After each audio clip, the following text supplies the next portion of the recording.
Senior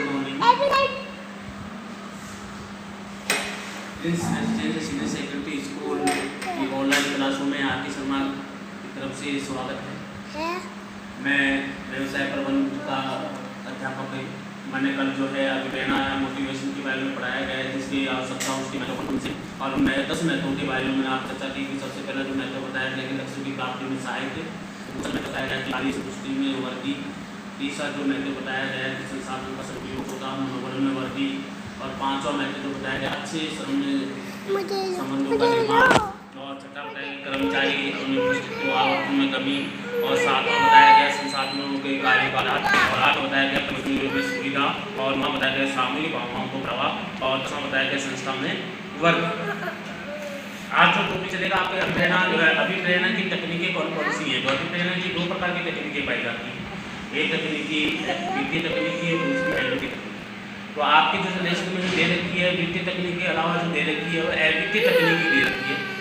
जो वित्तीय तकनीकी कौन कौन सी है, इसलिए अभिप्रेरणा की तकनीकी के बारे में अपन चर्चा करेंगे कि अभिप्रेरणा की तकनीकें कौन कौन सी हैं।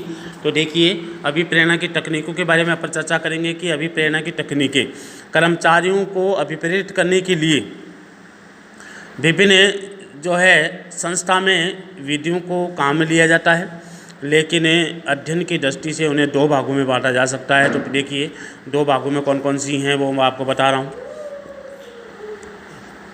पहली है वित्तीय तकनीकी या प्रोत्साहन, दूसरा है अवित्तीय तकनीकी या प्रोत्साहन। वित्तीय तकनीकी किसे कहते हैं? वित्तीय तकनीकी से अभिप्राय है उन तकनीकों से है जिनका संबंध मुद्रा या आर्थिक अभिप्रेरण से माना जाता है। इसमें कर्मचारी को प्रत्यक्ष और अप्रत्यक्ष रूप से प्रलोभन दे करके अभिप्रेरित किया जाता है, और वित्तीय प्रोत्साहन में उच्च वेतन वृद्धि, बोनस, लाभ में हिस्सा, पेंशन। देखिए, इसमें जो दिया जाता है वो अलग अलग रूप से दिया जाता है। तो इसलिए अलग अलग रूप में दिया जाता है। तो बीमा या अन्य जो है भविष्य निधि आदि समस्त जो है प्रोत्साहन दिया जाता है वो वित्तीय तकनीकी या वित्तीय प्रोत्साहन के रूप में जाना जाता है। अब इसमें जो दिया जाता है, तो देखिए यहाँ तो जो दिया गया है वो पेंशन है, इसलिए अलग अलग रूपों में जो है दिया जाता है। इसलिए इसमें जो वित्तीय तकनीकी को नाम से जाना जाता है। तो वित्तीय तकनीकी को जो अभिप्राय मैंने आपको बता दिया है, इसका संबंध मुद्रा से होता है या आर्थिक अभिप्रेरणा से होता है। इसमें कर्मचारी को प्रत्यक्ष और अप्रत्यक्ष रूप से जो है प्रलोभन दिया जाता है और उसको अभिप्रेरित किया जाता है। या तो कहा जा सकता है कि आपका वेतन बढ़ा दिया जाएगा, या कहा जाता है कि आपको बोनस दिया जाएगा, या कहा जाता है कि आपको उच्च वेतन दिया जाएगा, बोनस दिया जाएगा, या लाभ दिया जाएगा, या पेंशन आपकी मानी जाएगी, या बीमा दिया जाएगा, भविष्य निधि आदि समस्त प्रोत्साहन उसको दिया जाता है। समस्त प्रोत्साहन देने की कोशिश की जाती है। तो इसलिए वित्तीय तकनीक का प्रोत्साहन या वित्तीय तकनीकी जो है, पहला है प्रलोभन देना। दूसरी जो है अवित्तीय तकनीक या प्रोत्साहन है। तो अभिप्रेरणा ही अवित्तीय तकनीक का संबंध मुद्रा से नहीं होता है। इसका संबंध जो है तकनीक मनोवैज्ञानिक से माना जाता है, जिसे व्यक्ति की भावनाओं को या इच्छाओं को पूरा किया जाता है। अवित्तीय तकनीकी कहलाती है। अवित्तीय तकनीक व्यक्तिगत संपर्क, पदोन्नति के अवसर आदि जो है अवसर, कार्य विस्तार आदि तकनीकी में शामिल की जाती है। या उसका पदोन्नति की जाएगी, या उसको आगे बढ़ा दिया जाएगा, या अलग पोस्ट दे दी जाएगी, या उच्च पोस्ट पे भेज दिया जाएगा। तो इस प्रकार की है। इसमें कुछ अवित्तीय तकनीकों का जो है विस्तार किया गया है। इसके बाद अवित्तीय तकनीक में क्या क्या जो है प्रोत्साहन दिया जाता है या क्या क्या जो चीज़ें की जाती हैं वो देखिए। सबसे पहले है पद या सेवा सुरक्षा। तो देखिए, कर्मचारी को अभी प्रेरित करने के लिए जो है उन्हें स्थायी रूप से कार्य जो है उपलब्ध करवाए जाते हैं और इसलिए सुरक्षा प्रदान की जाए। सेवा सुरक्षा प्रदान करने से कर्मचारी को नियमित रूप से कार्य पे बना रहता है, इसलिए पद या सेवा सुरक्षा उसके पास होनी चाहिए। इसलिए जो सेवा सुरक्षा भी होनी चाहिए कि वो जिस पद पे वो कार्य कर रहा है तो उसको लंबे समय तक सुरक्षा होनी चाहिए और लंबे समय तक वो कार्य करना चाहिए। तो इस प्रकार का जो है सेवाएं दी जाती हैं, या रहने की सुविधा या अदरवाइज जो सुविधा है उनको रहने की सुविधा भी दी जाती है। इस प्रकार की सुरक्षा प्रदान की जाती है। तो अवित्तीय से स्रोत में जो है अवित्तीय जो तकनीक में जो है पहला जो है वह पद या सेवा सुरक्षा। दूसरा है प्रशंसा व सम्मान। अब वो समय समय पे जो कार्य करता है तो समय समय पे उसको प्रशंसा भी होनी चाहिए और उनको जो है सम्मान भी दिया जाना चाहिए। धन्यवाद या पदोन्नति या प्रमाण पत्र ये से देने से क्या है, ऐसे सार्वजनिक अवसर पर उसको उनकी प्रशंसा की जानी चाहिए, उनको पद देना चाहिए, उनका जो है जो मीडिया के माध्यम से उनका नाम रोशन करना चाहिए। इससे क्या है वो उसके मनोभाव या मनोबल में उसमें वृद्धि होती है और समय समय पर वो जो अगर उसको सम्मान दिया जाता है तो कार्य भी अच्छी तरह से करता है, अपने कार्य को सही ढंग से निभाता है। इसलिए देखिए प्रशंसा व सम्मान, कर्मचारी द्वारा कार्यों को जो है समय समय पर पूर्ण करने और सार्वजनिक रूप से उसकी प्रशंसा की जाए और उपयुक्त अवसरों पर उनका जो है सम्मान किया जाए और कर्मचारियों को धन्यवाद पदोन्नति प्रमाण पत्र देकर के सम्मानित करने से भी प्रेरित होते हैं।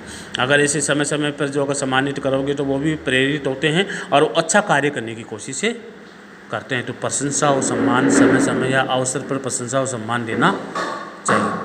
इसका तीसरा है प्रबंधन में सहभागिता। कर्मचारियों को संस्था के महत्वपूर्ण कार्य लक्ष्य नीतियों और योजनाओं के निदान में भी उनको सहभागिता बनानी चाहिए। प्रबंध को ये होना चाहिए, जो कर्मचारी कार्य कर रहे हैं तो उनके सामने ये चीज़ें होनी चाहिए कि जो लक्ष्य बना रहे हैं, प्रबंध जो लक्ष्य बना रहा है, संस्था के लिए जो कार्य कर रहा है या नीति निधान कर रहा है या कानून बना रहा है, तो सदस्यों को भी उसमें शामिल करना चाहिए, कर्मचारियों को भी उसमें शामिल करना चाहिए ताकि वो उनको सहयोग दे सके या वो अपना अनुभव उनको दे सके और लक्ष्य या उद्देश्य सही बना सके। इससे क्या होगा, अगर वो कर्मचारियों को भी अपने साथ अगर लक्ष्य बनाने में सहयोग लेंगे तो कर्मचारियों के ये मन में ये रहेगी कि जो लक्ष्य बनाया गया है वो हमारे द्वारा सहयोग लेकर के बनाया गया है, तो उसके मन में भी जो भावना जगेगी, अच्छी भावना की अच्छी सोच उसमें पनपेगी और अच्छी सोच अगर उनमें पनपेगी तो इससे क्या होगा, वो कार्य सही ढंग से करेंगे। नीतियाँ बनाई हैं, नीतियाँ बनाने में या